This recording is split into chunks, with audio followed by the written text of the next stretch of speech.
அன்பு தேவ பிள்ளைகளே, நம்முடைய ஆண்டவரை நாம் எல்லாரும் சேர்ந்து இந்த நாளிலே பாடி துதிக்கலாம்.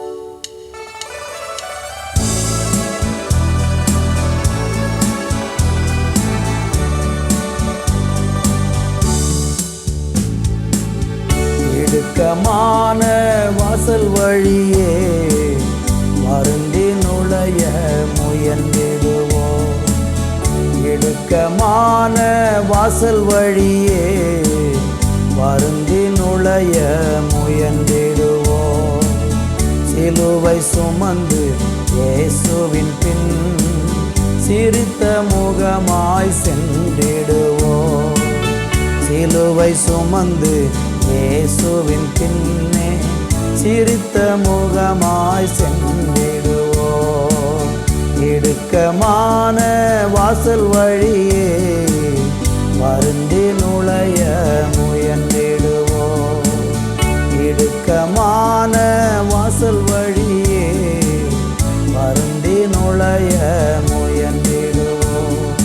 வாழ்வுக்கு செல்லும் வாசல் இடுக்கமானது. வாழ்வுக்கு செல்லும் வாசல் இடுக்கமானது. பரலோகம் செல்லும் பாதை குறுகலானது.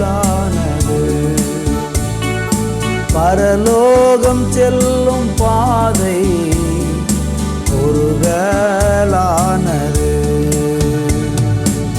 சிலுவை சுமந்து இயேசுவின் பின்னே சிரித்த முகமாய் சென்றிடுவோம்.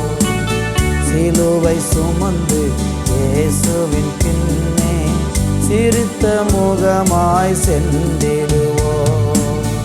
இடுக்கமான வாசல் வழியே வருந்தி நுழைய முயன்றிடுவோம். இடுக்கமான வாசல் வழியே வருந்தி நுழைய முயன்றிடுவோம். சிரித்த முகமாய் சென்றிடுவோம். சிரித்த முகமாய் சென்றிடுவோம். இடுக்கமான பாதை வழியாக கடந்து போகும்போது மகிழ்ச்சியோடு கூட முன்னேறி செல்ல எங்களுக்கு கிருபை தார். எந்த சூழ்நிலை ஆனாலும் அது நடுவிலையும் ஆண்டவர் எங்களுக்கு துணையாக இருந்து எங்களை நடத்துறீங்க.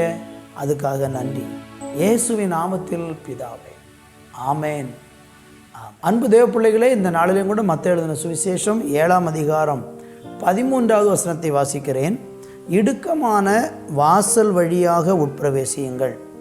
கேட்டுக்கு போகிற வாசல் விரிவும் வழி விசாலமுமாய் இருக்கிறது, அதன் வழியாய் பிரவேசிக்கிறவர்கள் அநேகர்.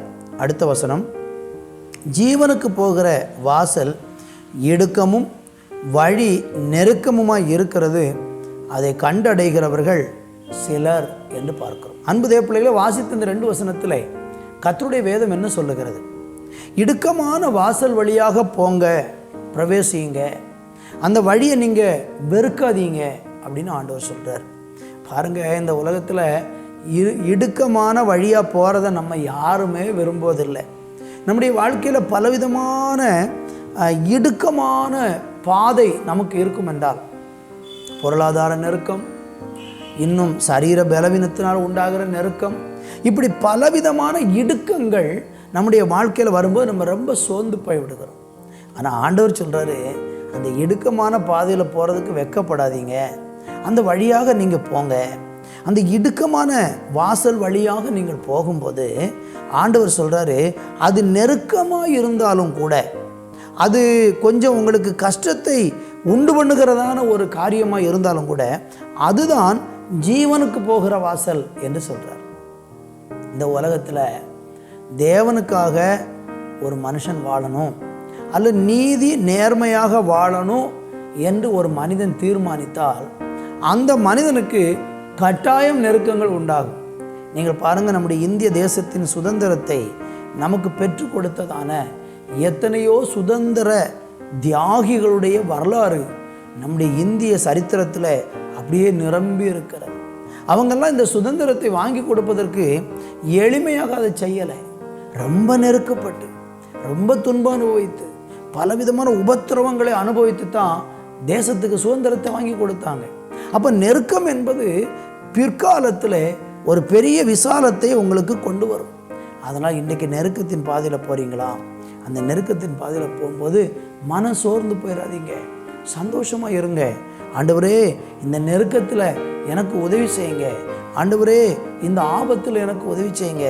நான் கடந்து போகிற இந்த இடுக்கமான பாதையில் போகும்போது எனக்கு சோர்வு வராதபடிக்கு என்னை காத்து கொள்ளுங்கள் என்று சொல்லி நீங்கள் ஆண்டவரிடத்தில் ஜெபம் பண்ணி அப்படி தேவ பலத்தை நாடி விரும்பி அந்த நெருக்கத்தின் வழியாக போயிட்டீங்கன்னா அதனுடைய முடிவு ஒரு நல்ல விசாலம் உங்களுக்கு காத்திருக்கிறது.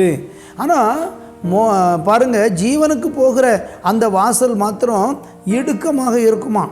ஆனால் கேட்டுக்கு போகிற வாசல் எப்படி இருக்கும் பாருங்கள், அது விரிவாகவும் விசாலமாக இருக்கிறது. அதன் வழியாக நிறைய பேர் போகிறாங்க. நிறைய பேர் இந்த கஷ்டத்தின் பாதையில் போகிறத விரும்பாமல் இந்த விசாலமான பாதை, லகுவான பாதையை தேர்ந்தெடுக்கிறாங்க.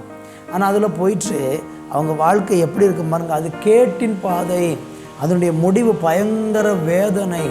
இன்றைக்கி பாருங்களேன், துன்மார்க்கமாக மதுபானம் பண்ணி பலவிதமான அநியாய காரியங்களெல்லாம் செஞ்சு அதில் வாழ்கிறவங்கெல்லாம் அந்த கேட்டின் வாசல் வழியாக என்ன செஞ்சிட்ருக்காங்க, விசாலமாக இருக்குன்னு சொல்லி உடனே அதில் போயிடுறாங்க. ஆனால் அவங்களுடைய முடிவு பயங்கரமான அழிவு. என் அன்பு தேவ பிள்ளைகளே, இந்த உலகம் அழிவுக்கான பாதையை திறந்து வைத்திருக்கிறது. தீமை செய்கிறதுக்கான பாதைகளை இந்த உலகம் திறந்து வைத்திருக்கிறது. அதன் வழியாக ஏராளம் மக்கள் போய் கடைசியில் அழிவில் போய், நரகத்தில் போய், பாதாளத்தில் போய் விழுந்துடுறாங்க. ஆனால் ஜீவனுக்கு போகிற வாசல் நெருக்கமானது, அது இடுக்கமானது. அதில் கொஞ்சம் பேர் தான் போகிறாங்க. அந்த கூட்டத்தில் நீங்களும் நானும் இருக்கணும். அந்த நெருக்கத்தின் பாதையின் வழியாக போய் ஜீவனை அடையக்கூடிய அந்த ஆசீர்வாதம் இருக்குது பாருங்கள், அதில் நீங்களும் நானும் பிரவேசிக்கணும். அப்படி பிரவேசிக்க நீங்கள் விரும்பினால் அந்த நெருக்கத்தில் முறுமுறுக்காமல் தேவனை சார்ந்து கொண்டு பின்பற்ற தீர்மானியுங்கள். கர்த்தர் உங்களை ஆசீர்வதிப்பார். நல்ல தகப்பனே, நெருக்கத்தின் பாதையில் போகும்போது நாங்கள் சோர்ந்து போகாமல் அந்த நெருக்கத்திலையும் விசாலத்தை உண்டாக்கக்கூடிய அந்த தேவனை சார்ந்து கொண்டு அந்த நெருக்கத்திலே கடந்து சென்று நாங்கள் ஜெயம் பெற கர்த்தர் எங்களுக்கு கிருபை பாராட்டும். இயேசுவின் நாமத்தில் பிதாவே, ஆமேன், ஆமேன்.